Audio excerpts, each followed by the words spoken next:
A história da Red Bull na Fórmula 1 é um turbilhão de pinturas em azul, vermelho e amarelo, glórias no campeonato mundial e o gênio de Adrian Newey. Isso dificulta diferenciar os clássicos, os fracassos e os carros apenas bons que ela produziu. Mas The Race ranqueou todos os 19 Fórmula 1 da Red Bull, saindo do pior para o melhor. Não nos baseamos apenas em métricas óbvias, como campeonatos, ganhos e vitórias em corridas. Incluímos o ritmo em relação aos demais, a importância na história da Fórmula 1 e seu lugar na história da Red Bull. O resultado contém algumas surpresas, mostrando o que a Red Bull fez de certo e de errado nos últimos 20 anos.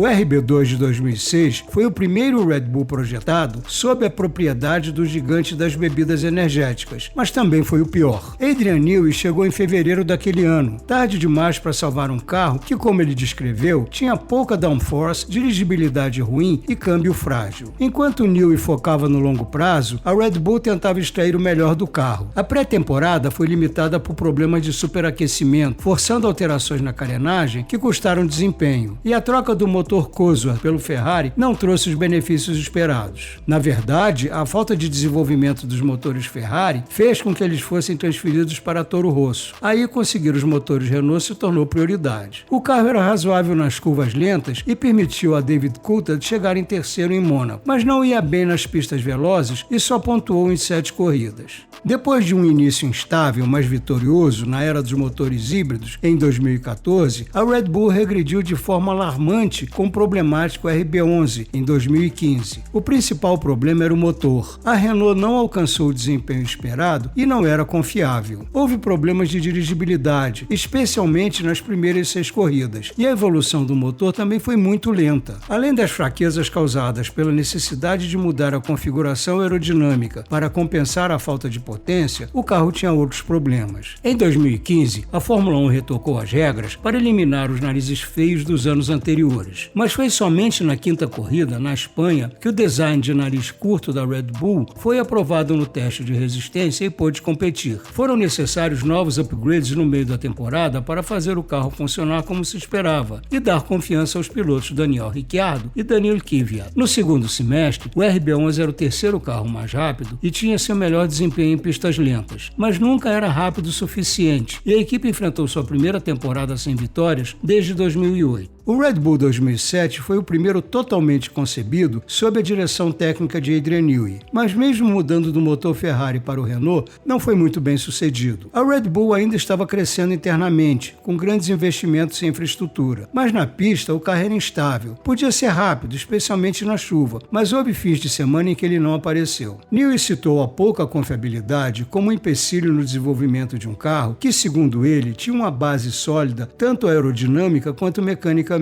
O ponto alto foi o GP da Europa, em Nürburgring, onde Mark Webber foi o terceiro e David Coulthard o quinto, mas essa foi apenas uma das 6 corridas em que o RB3 pontuou. A mudança de 2017 para carros com mais downforce foi uma ótima oportunidade para a Red Bull, mas ela foi desperdiçada de forma catastrófica. O RB13 venceu 3 corridas, mas era pouco confiável e tinha o problema recorrente de pouca potência do motor Renault, e também tinha problemas aerodinâmicos. O aumento na largura do carro de 1,8 para 2 metros resultou no comprometimento dos dados do túnel de vento, porque o carro estava mais perto das paredes. O resultado foi um carro mal equilibrado que tinha que usar menos downforce para compensar a falta de potência. Durante esse período, Newey se afastou do dia a dia, mas foi encarregado de supervisionar as atualizações que transformaram um carro que era até 1,5 segundos mais lento em um carro mais competitivo e mais equilibrado. Um upgrade no GP da Hungria, mudando os sidepods e o difusor, transformou o carro e o deixou significativamente melhor nas curvas lentas.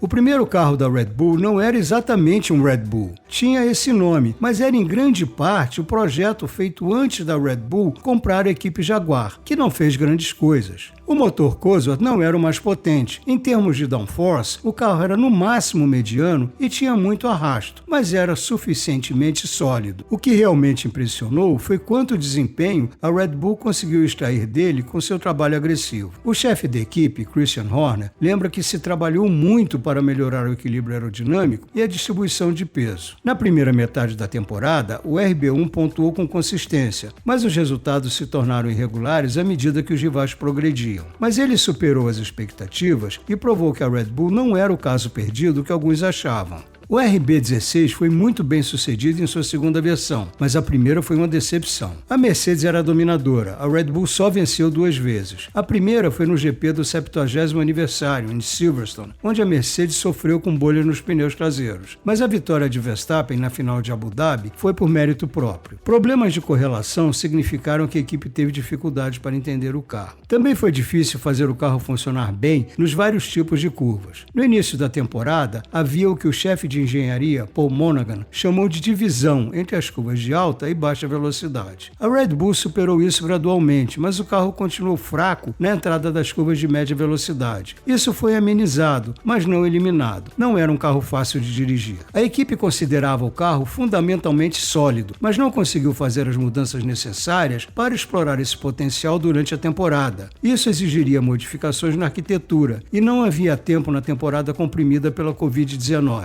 O RB12 foi o segundo melhor carro de 2016, o que não é mal, considerando que ele só venceu 2 provas e marcou quase 300 pontos menos que a Mercedes. O RB12 era visivelmente uma evolução do carro fracassado de 2015, mas com a parte dianteira bem reconfigurada, e contava com a unidade de potência da Renault melhorada. No final do ano, ela só perdia 20 cavalos para a Mercedes, a melhor de todas. Esse carro venceu 2 vezes, e Daniel Ricciardo foi privado da vitória em Mônaco por um erro no pit stop. O chefe de engenharia, Paul Monaghan, acha que o RB12 era muito bem equilibrado desde o início, e continuou assim mesmo com o aumento do rake à medida que o ano progredia. As vitórias foram na Espanha, onde Verstappen venceu sua primeira corrida na Red Bull, e na Malásia, onde Ricciardo triunfou após o motor de Lewis Hamilton pegar fogo. O RB12 pelo menos colocou a Red Bull de volta no caminho das vitórias, mas ainda não era suficientemente forte para ameaçar a Mercedes. A introdução dos motores híbridos em 2014 deu um fim brusco à primeira fase de dominação da Red Bull, e a responsabilidade por isso foi claramente do fornecedor de motor, a Renault. A pré-temporada foi difícil, com vários problemas, como a carenagem que pegava fogo. Não eram problemas de refrigeração, eram falhas mecânicas que causavam os incêndios. A Red Bull só conseguiu completar cerca de 1/3 da quilometragem da líder Mercedes. A Red Bull fez milagres colocando Ricciardo em segundo na primeira etapa, na Austrália, mas ele foi desclassificado por exceder o limite do fluxo de gasolina. Ao longo da temporada, a Renault melhorou a potência e a confiabilidade do motor, e a Red Bull venceu 3 corridas, todas com Ricciardo, no Canadá, Hungria e Bélgica, mas foram corridas em que a Mercedes teve problemas. A regra que proibiu o sopro do escapamento no difusor fez o carro perder aderência na saída das curvas, o que dificultou bastante para Sebastian Vettel em sua última temporada na Red Bull. Mas em termos de aerodinâmica, o conjunto era decente. Apesar do RB14 só ter sido terceiro no campeonato, foi o carro mais convincente da Red Bull desde a introdução dos motores híbridos. Ele lutou de igual para igual com Mercedes e Ferrari e venceu 4 corridas. Esse carro foi uma grande mudança em relação ao seu antecessor, o problemático RB13 de 2017. A distância entre eixos era maior e o rake mais inclinado. A fraqueza do motor Renault, rotulado como Tag Heuer, ainda era um problema, e o Red Bull geralmente se dava melhor em pistas menos sensíveis à potência. O fato do carro ter mais arrasto que os rivais também contribuía para isso. Contudo, o extenso programa de desenvolvimento do RB14 fez com que até o final do ano ele fosse relativamente competitivo, até mesmo em pistas menos favoráveis. Esse carro foi importante por ter aberto o caminho da Red Bull para a conquista de títulos 3 anos mais tarde. O RB4 entra no top 10 apesar de ter sido um constrangimento para a Red Bull. Não que fosse ruim, mas porque a equipe júnior, Toro Rosso, conseguiu a primeira vitória de um carro da Red Bull antes dela. Na época, como carros clientes eram permitidos, a Toro Rosso usava basicamente o mesmo carro, mas isso foi proibido 2 anos depois. A Toro Rosso, inclusive, terminou o campeonato na frente com sua versão do RB4 com motor Ferrari. O ponto positivo é que a Red Bull tinha feito um carro vencedor. A equipe principal reduziu pela metade o déficit de desempenho em relação aos líderes e melhorou muito a confiabilidade. O conceito aerodinâmico do carro não era tão diferente do de 2007, mas tinha mudanças mecânicas significativas, como a distribuição de peso e o centro de pressão aerodinâmico, que foram movidos mais para frente. O carro era particularmente bom em curvas rápidas, permitindo a Mark Webber largar na primeira fila em Silverstone, onde o RB4 era o mais rápido de todos na ultra-veloz curva Copse. Embora só tenha conquistado um pódio e terminado o campeonato em 7º, o RB4 foi o trampolim para a primeira era de domínio da Red Bull. O RB15 começou 2019 cerca de 1 segundo ficando atrás dos outros, mas teve ganhos enormes ao longo do ano. O carro tinha um inovador sistema multilink na suspensão dianteira, que permitia maior controle da altura de rodagem nas curvas. Era bom, mas tinha problemas aerodinâmicos. Paul Monaghan, engenheiro-chefe, lembra que foi feita uma grande reviravolta aerodinâmica no início da temporada que mudou o comportamento do carro. Foram os ajustes na asa dianteira e uma pequena mudança no endplate na Áustria que transformaram o carro, melhorando muito o equilíbrio e ensejando um fim de temporada forte. Isso fez do RB15 um carro vencedor. Verstappen ganhou na Áustria e deu a primeira vitória à Honda em seu retorno à Fórmula 1. Ele ainda venceu na Alemanha e no Brasil, tornando 2019 um ano importante para a parceria Red Bull-Honda. No começo, o RB8 teve desempenho inferior ao de seu bem-sucedido antecessor por causa das novas regras, que limitavam a geometria das saídas de escapamento. Elas exigiam que os escapamentos fossem virados para trás, com posição, diâmetro e ângulos dos últimos 10 centímetros dos canos regulamentados estreitamente. A Red Bull planejava usar dutos para recriar o efeito aerodinâmico dos escapamentos, mas isso foi considerado ilegal e levou à adoção de um escapamento com efeito Coanda no final da pré-temporada.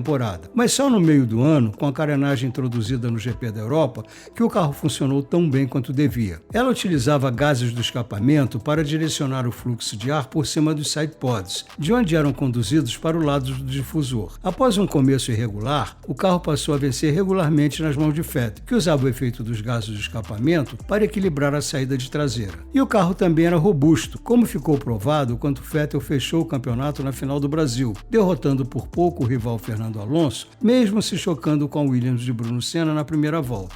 Mas por que o R16B está nessa lista? Ele era apenas uma evolução do carro de 2020, que teve sucesso moderado, principalmente porque precisou usar a maior parte desse projeto após a pandemia de Covid-19. Bem, é porque ele se tornou um projeto competitivo, muito diferente graças a uma combinação de ajustes nas regras e modificações inteligentes da Red Bull. As mudanças que a FIA fez nas regras do assoalho, para evitar o aumento de downforce e o excesso de estresse nos pneus Pirelli, prejudicaram o rake baixo da Mercedes e favoreceram o rake alto da Red Bull, mas o carro ainda precisava ser aprimorado. New e a Red Bull decidiram usar seus tokens de atualização numa mudança na caixa de câmbio e na suspensão traseira. Isso permitiu à Red Bull adotar uma suspensão traseira recuada como a da Mercedes, aumentando a geração de downforce na traseira. Assim se poderia obter cargas prodigiosas de downforce, embora o rake alto gerasse um pouco mais de arrasto que o da Mercedes, sua rival no título. Houve também mudanças na unidade de potência da Honda, que melhoraram a instalação e o desempenho. Isso transformou o carro e Verstappen ganhou seu primeiro campeonato mundial, mesmo que a Red Bull não ganhasse o de construtores. Já falamos sobre os problemas do RB8 de 2012. O RB9 de 2013 foi a evolução definitiva desse carro e dominou completamente a temporada. Foi mantido o conceito de rake alto, que a Red Bull já tinha explorado antes, e o escapamento com efeito Coanda, que energizava as aletas do duto de freio e os lados do difusor. O sidepod tinha um corte lateral projetado para atuar como um duto com grande domínio na geração de vórtices. Em suma, foi o melhor carro produzido no ciclo de regras de 2009 a 2013. Houve problemas eventuais de degradação de pneus, e a Red Bull chegou a dizer que o carro era rápido demais para os pneus. Mas no geral ela dominou o ano, especialmente após as férias de agosto, quando Vettel venceu 9 corridas seguidas. Esse sucesso se deveu em parte ao desenvolvimento incessante,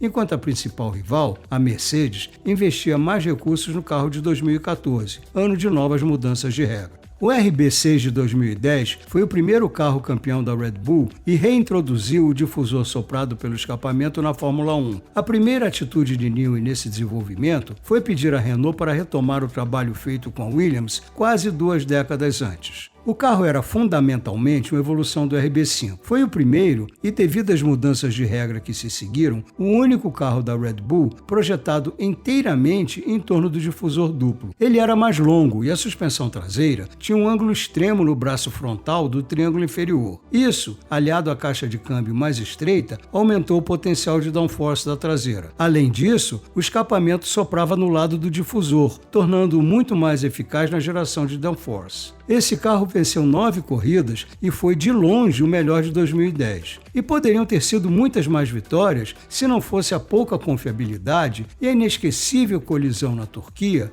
que eliminou os companheiros de equipe Sebastian Vettel e Mark Webber. Após ter garantido o campeonato de construtores, a vitória de Vettel em Abu Dhabi lhe rendeu o primeiro título de pilotos. O RB5 não ganhou o campeonato, mas poderia ter ganhado. Newey achava que se o difusor duplo tivesse sido proibido, como ele achava que deveria ser, o RB5 teria vencido. As mudanças para a aerodinâmica magrela de 2009 deram à Red Bull a chance de dar um grande salto à frente, e o RB5 foi o carro mais radical de 2009, mais até do que o famoso Brown. O carro tinha suspensão traseira pull rod, uma geometria que havia caído em desuso na Fórmula 1, mas potencializava a produção de downforce na traseira. Combinada com a caixa de câmbio mais baixa, ela ajudava a baixar o centro de gravidade. Ele também tinha um nariz inovador, com área reduzida pela forma de U de suas superfícies superiores e inferiores. O RB5 era excepcional em curvas rápidas, mas menos ágil nas lentas. Graças ao ritmo de desenvolvimento frenético, o difusor duplo foi introduzido em Mônaco, apenas a sexta corrida da temporada. Esse upgrade exigiu o reposicionamento das suspensões dianteira e traseira, e fez do carro um dos líderes durante toda a temporada, mas ele não teve tantas vitórias quanto devia por falta de confiabilidade e erros dos pilotos. Esse carro venceu 6 corridas, incluindo a primeira vitória da Red Bull, na China, e na média foi o carro mais rápido de 2009. E o que faz tão importante é que ele foi a base da primeira era de domínio da Red Bull. A Red Bull acertou em cheio com as regras de efeito solo introduzidas em 2022. Ela criou um carro que estabeleceu a fundação de seu domínio recorde em 2023. A habilidade de Newey em equilibrar a complexa equação de desempenho exerceu um papel-chave. O fato da Red Bull não ter tido muitos problemas com porpoising comprova o acerto de Newey ao focar o projeto na suspensão. Foram feitas melhorias importantes durante a temporada, como a redução de peso, ainda mais valiosa por ter permitido deslocar a distribuição de peso para trás, criando um carro mais ágil. Isso aumentou a força de um carro que já era bem rápido, principalmente nas retas. O RB18 foi extremamente bem sucedido, ganhando 17 das 22 corridas, mas só conquistou 8 pole positions, já que muitas vezes a Ferrari era mais rápida nos qualifies. O carro de 2023 foi uma evolução direta do RB18, com ajustes mecânicos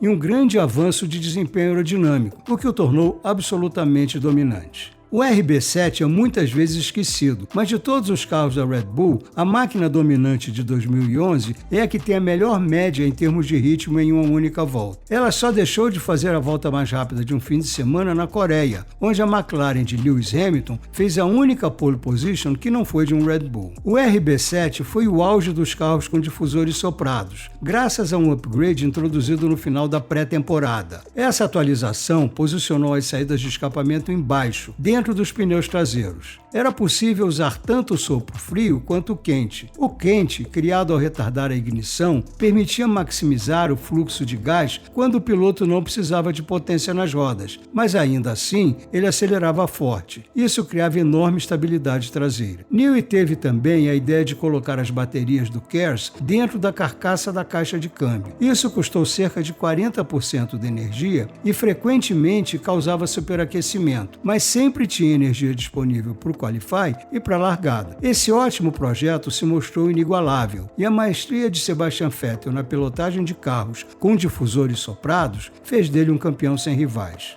O RB19 da Red Bull deve ser considerado o número 1 por seu domínio absoluto. Ele venceu 21 dos 22 grandes prêmios, o que configura a temporada mais dominante da história da Fórmula 1. Mas em termos de inovação, como disse Newey, foi uma evolução muito próxima do 18, o que comprova que seu sucesso se deveu à base do carro de 2022. O RB19 gerava enorme downforce em uma ampla gama de alturas de rodagem. Era incrivelmente rápido nas corridas, mesmo que eventuais dificuldades de aquecimento dos pneus dianteiros não lhe permitissem ser o melhor nos qualifies. Sua vantagem nas retas era porque podia usar menos asa, graças à eficácia do assoalho. Ele também tinha um sistema engenhoso de anti-mergulho na suspensão dianteira e de anti-agachamento na traseira, graças a uma estrutura no topo da caixa de câmbio, onde eram montados os braços frontais do triângulo superior. A Red Bull dominou mesmo com pouco desenvolvimento, destacando-se principalmente os 2 upgrades que modificaram os sidepods no Azerbaijão e na Hungria. Ele seguiu a linha do RB18, mas com efeito brilhante.